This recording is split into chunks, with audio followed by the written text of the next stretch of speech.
हमें जमीन अपने पूर्वजों से विरासत में नहीं मिली, हम इसे अपने बच्चों से उधार लेते हैं। बात हो रही है तिरुचेंदुरी, इसके आसपास के गांव और अपने त्रिची जिले की। 1000 साल से अधिक समय से यहाँ रह रहे लोगों के भूमि अधिकारों पर आज तमिलनाडु सरकार द्वारा सवाल उठाए जा रहे हैं। अचानक से तमिलनाडु सरकार ने वक्फ बोर्ड द्वारा भेजे गए एक पत्र के कारण उप पंजीयक के कार्यालय में भूमि पंजीकरण बंद कर दिया है और कहा जा रहा है कि पूरा गांव वक्फ बोर्ड का है। मैं त्रिची जिले के तिरुचेंदुरी गांव के लोगों के और से बोल रहा हूं। वक्फ बोर्ड ने कोर्ट में जमीन की खरीद बिक्री पर रोक लगाने की याचिका दायर की है। जब हम जमीन का एक टुकड़ा बेचेंगे तो उन्होंने हमसे कहा है कि हम इसे नहीं बेच सकते। जब हमने पूछा कि क्यों, तो उन्होंने कहा कि हमें वक्फ बोर्ड के पास जाकर जमीन बेचने की अनुमति लेने की जरूरत है। ये मजाक जैसा लगता है ना? ये ऐसा है कि जैसे मैं अचानक गया और दावा किया कि पूरा पहाड़ मेरा है। यह कितना हास्यास्पद होगा। इसी तरह वो लोग दावा कर रहे हैं कि पूरा गांव ही उनका है। हम यहाँ 3 पीढ़ियों से रह रहे हैं। हमें जमीन की जरूरत है क्योंकि हम बहुत संघर्ष कर रहे हैं। ये भूमि सही मायने में हमारी है, हमारे पूर्वजों से चली आ रही है, जो हमेशा से यही रहे हैं। अब अचानक से उन्होंने हमें आके सूचित किया कि क्षेत्र वक्फ बोर्ड का है। ये हमारे लिए बहुत बड़ा झटका है। जब से हमने इसके बारे में सुना है, हम 1 महीने से संघर्ष कर रहे हैं, सभी प्रकार की मानसिक परेशानी का अनुभव कर रहे हैं। क्या उनके पास कोई दस्तावेज या वसीयत या सरकार द्वारा जारी कोई कागजात हैं? यदि उनके पास ऐसे दस्तावेज थे तो वो पिछले 1000 वर्षों से क्या कर रहे थे? यदि उनके पास भूमि के एक निश्चित हिस्से की कोई सर्वेक्षण संख्या है और वो फिर दावा करते हैं कि ये वक्फ संपत्ति है, तो हम इस पर विचार कर सकते हैं। शायद उनके पास कुछ अधिकार है, लेकिन ये लोग करीब 350 एकड़ के पूरे गांव पर दावा करते हुए कहते हैं कि 16 गांव उनके हैं। हर साल श्रीरंगम के उत्सव में देवता रंगनाथन यहाँ आते हैं। अब अचानक से ये दावा कर रहे हैं कि ये जमीन वक्फ बोर्ड की है। हमें समझ नहीं आ रहा कि क्या हो रहा है। यहाँ तक कि हम जैसे शिक्षित लोगों के लिए ये भ्रमित करने वाला है। हम कल्पना नहीं कर सकते कि अशिक्षित आम लोग क्या करेंगे। नेता और कलेक्टर आके बात कर रहे हैं और कह रहे हैं कि ये तय हो गया है कि जमीन वक्फ बोर्ड की है। वो हमें इस निर्णय के लिए कोई कारण नहीं बता रहे हैं। वो जाकर आपस में चर्चा करते हैं और हमें कुछ बिना समझाए निर्णय ले लेते हैं। इस दावे का समर्थन करने के लिए कोई भी ऐसे दस्तावेज नहीं है कि इस तिरुचेंदूर क्षेत्र में वक्फ बोर्ड की संपत्ति है।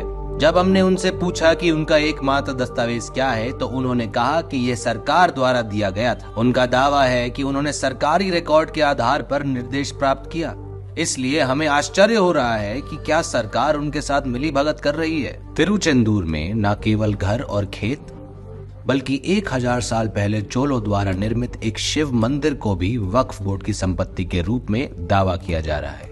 उस मंदिर का निर्माण साल 907 से साल 955 तक परांतक चोल के शासनकाल के दौरान उनके बेटे अरिंजय चोल ने किया था। इसका समर्थन करने वाले दस्तावेज मंदिर पर ही अंकित पाए जा सकते हैं। 14 तारीख को सभी आम लोगों ने धरना प्रदर्शन करने का निर्णय किया। उसके तुरंत बाद क्या हुआ? उस शाम अचानक पुलिस इंस्पेक्टर ने आकर हस्तक्षेप किया। उन्होंने हमसे कहा, आप सभी आम लोगों को डीआरओ के पास जाना चाहिए। क्या कमेटी? Peace committee. उन्होंने हमें इनवाइट करते हुए कहा, हम एक शांति समिति बना रहे हैं, आइए और चर्चा में शामिल होइए। पीस कमेटी के फैसले में उन्होंने उस बात का जिक्र किया जो कई सालों से चली आ रही है, सिर्फ कई वर्षों तक नहीं। जहाँ तक मुझे पता है, मैं इस गांव में लोगों की 7 पीढ़ियों के बारे में जानता हूँ। उन्होंने लंबे समय से चली आ रही स्थिति के डॉक्यूमेंटेशन करने के बजाय वक्फ बोर्ड के पक्ष में शांति समिति की बैठक को दर्ज किया है। मैं 87 वर्ष का हूँ। वक्फ बोर्ड का कोई भी सदस्य या अध्यक्ष नहीं है जिसने अब तक मुझे इस संपत्ति के स्वामित्व के बारे में बताया हो। ये मामला नया है और इसे सख्ती से निपटना चाहिए, न केवल इस गाँव वालों द्वारा बल्कि सरकार द्वारा भी, जो टैक्स लेती है लोगों से लेकिन वक्फ बोर्ड वालों से नहीं। 1955 में एक संशोधन पेश किया गया था और उस संशोधन के आधार पर यदि वक्फ किसी भूमि के एक टुकड़े पर दावा करता है तो उसे उनका माना जाता है। वो कह रहे हैं कि अगर वो दावा करते हैं तो जमीन स्वतः उनकी हो जाती है। हमें समझ नहीं आता कि ये कैसे उचित है। यह एक कड़वी सच्चाई है कि डीएमके सरकार के समर्थन से वक्फ बोर्ड आज जिन जमीनों पर दावा कर रहा है उनमें हाईवेज और रेलवे ट्रैक्स भी शामिल हैं। जिस तरह वक्फ बोर्ड सरकार का हिस्सा है, उसी तरह सब रजिस्ट्रार कार्यालय भी उसका हिस्सा है। उन्होंने नो ऑब्जेक्शन सर्टिफिकेट जारी कर दिया। हमने सरकार के आश्वासन के आधार पर ये घर खरीदे। अब वही सरकार दूसरे विभाग के माध्यम से उनके दावे पर विचार कर रही है और कह रही है कि यह भूमि वक्फ की है। यह एक मजाक जैसा लगता है। अगला विश्वासघात यह है कि वो हमारे जमीन के लिए उचित दस्तावेज जमा करने के लिए कह रहे हैं और फिर वो कह रहे हैं कि यदि वक्फ बोर्ड के पास संबंधित दस्तावेज हैं तो वो जमीन ले सकते हैं। हमें संदेह है कि उनके द्वारा उपलब्ध कराए गए दस्तावेज झूठे हैं। इस स्थिति को देखते हुए हम ग्रामीणों को संदेह होने लगा है कि कहीं इसमें सरकारी अधिकारियों की भी मिलीभगत तो नहीं।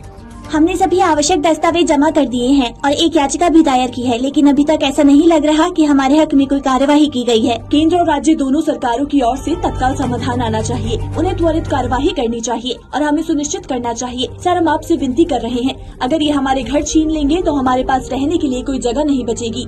संकट की इस घड़ी में हर कोई यही सोच रहा है कि सभी लोग एक साथ आए और मुकाबला करें।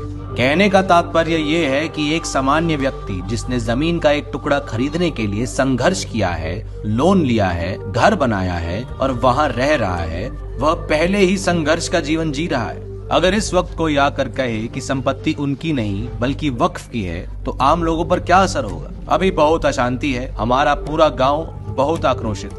इसलिए हमारा अनुरोध है कि सरकार और मुख्यमंत्री M.K. स्टालिन इस मुद्दे पर स्पष्टीकरण दें और आधिकारिक बयान देकर हस्तक्षेप करें। यही हमारा बस अनुरोध है। क्या स्टालिन उन आम लोगों की जायज आवाज सुनेंगे जो अपने संपत्ति अपने उत्तराधिकारियों के लिए छोड़ना चाहते हैं, या फिर वही अल्पसंख्यक वोट बैंक की खातिर उनके अधिकार को छोड़ देंगे? Let's wait and C.